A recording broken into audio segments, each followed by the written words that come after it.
Assalamualaikum warahmatullahi wabarakatuh. Perkenalkan, nama saya Niranun Mauro, mahasiswa Universitas Terbuka dengan NIM 877978582. Di sini saya akan melakukan praktikum IPA dengan mengamati simbiosis di lingkungan sekitar. Simbiosis sendiri adalah hubungan erat antara dua organisme berbeda yang hidup dan saling berdampingan. Simbiosis dibagi menjadi tiga, ada simbiosis mutualisme, simbiosis parasitisme, dan simbiosis komensalisme. Yang pertama ada mutualisme. Mutualisme adalah hubungan erat antara dua organisme yang berbeda dan saling menguntungkan, di mana dua organisme tersebut sama-sama mendapat keuntungan. Contohnya ada banyak sekali. Ada hubungan kupu-kupu dengan bunga, semut rangrang dengan tanaman buah, burung jalak dan kerbau, dan juga ada petani dengan ular sawah. Simbiosis mutualisme yang saya amati di lingkungan sekitar saya adalah kupu-kupu dengan bunga, di mana kupu-kupu bisa mendapat keuntungan dengan menghisap nektar yang ada pada bunga sebagai makanan untuk kupu-kupu itu sendiri. Sedangkan bunga mendapat keuntungan yaitu bantuan penyerbukan yang dilakukan oleh kupu-kupu. Karena pada saat kupu-kupu hinggap pada bunga, kupu-kupu akan menyentuh putik dan benang sari yang ada pada bunga, kemudian akan membantu menyebarluaskan benang sari tersebut di bunga yang lain, maka terjadilah proses penyerbukan atau reproduksi. Simbiosis yang kedua ada simbiosis parasitisme. Simbiosis ini adalah hubungan erat antara dua organisme yang salah satunya mendapat keuntungan dan pihak yang lainnya mendapat kerugian.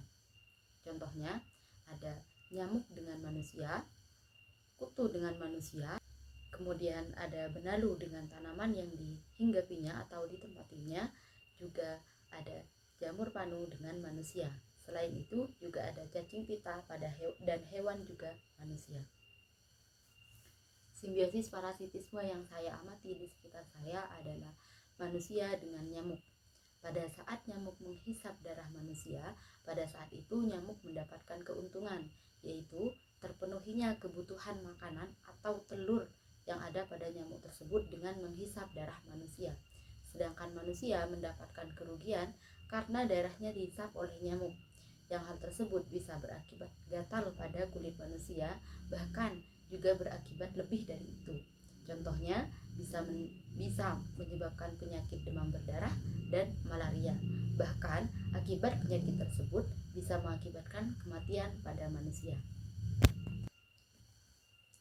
Simbiosis yang ketiga ada simbiosis komensalisme.